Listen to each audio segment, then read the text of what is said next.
C'est sûr qu'on va chercher des étudiants qui ont déjà un bagage important physique, donc qui ont fait de la gymnastique, trampoline, acrobatie, qui sont habitués de travailler dans le mouvement et qui ont aussi, idéalement, un peu d'expérience de performance aussi.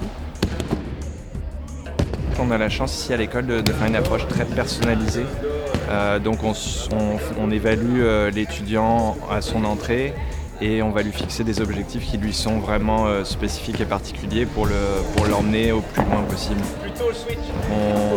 On suit l'étudiant minute à minute, on le connaît très bien, ça nous permet de ne pas le laisser faire d'erreurs. Donc on est tout le temps en train de le surveiller et puis comme je disais tout à l'heure aussi de correspondre au mieux à ses attentes et puis de suivre son potentiel et puis d'être vraiment collé à sa réalité aussi.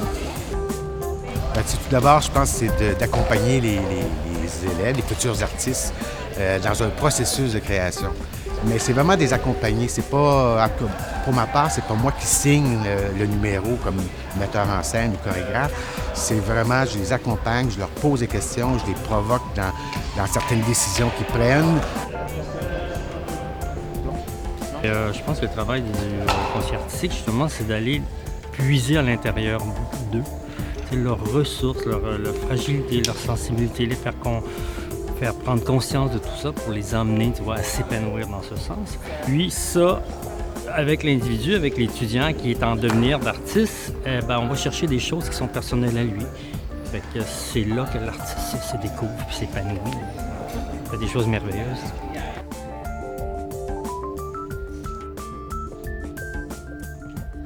J'ai choisi le cirque parce que c'est un milieu qui regroupe plein de formes artistiques, que ce soit la danse, la musique, le théâtre.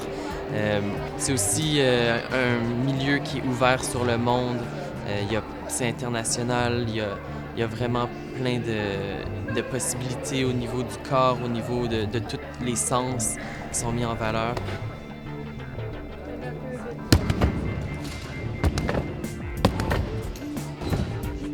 Moi, j'utilise beaucoup une discipline qui s'appelle Decision Training. C'est d'habituer l'élève à prendre des décisions. Parce qu'une fois qu'il est sur la planche, ou une fois qu'il est sur la barre russe ou sur la trampoline, il est tout seul, il n'y a plus de coach qui lui dit « fais ci, fais ça, fais ça ». Alors, il faut qu'il prenne, lui, la décision de le faire. Il faut qu'il prenne la décision de modifier la trajectoire si jamais il décroche. Souvent, je lui demande « qu'est-ce que tu as senti? Qu'est-ce que tu aurais pu faire? Ou qu'est-ce que tu as fait de bien ou de pas bien pour le corriger ou pour le garder? » Les professeurs ici sont incroyables. Les installations sont vraiment la fine pointe. L'École nationale de cirque, comme j'avais dit, c'est déjà très connu partout au monde. Alors, d'être ici puis de finir avec le nom de l'École nationale de cirque, ça me donne aussi beaucoup comme réputation dans le monde du cirque. C'est un lieu incroyable de rencontre, puis c'est ici qu'on fait nos contacts aussi. C'est sûr comme c'est super important de prendre contact avec les autres élèves, puis de toute façon, on n'a pas le choix. On est ici tellement souvent, puis tellement d'heures par semaine que, veut pas, on se rapproche de tout le monde. Puis c'est vraiment important de penser que aussi après l'école, c'est ces gens-là qui vont être dans le milieu professionnel en même temps que moi. Donc, c'est ces gens-là avec qui ça va être intéressant de collaborer ou d'avoir des contrats ou de créer des trucs. C'est ici que tout commence, j'ai l'impression.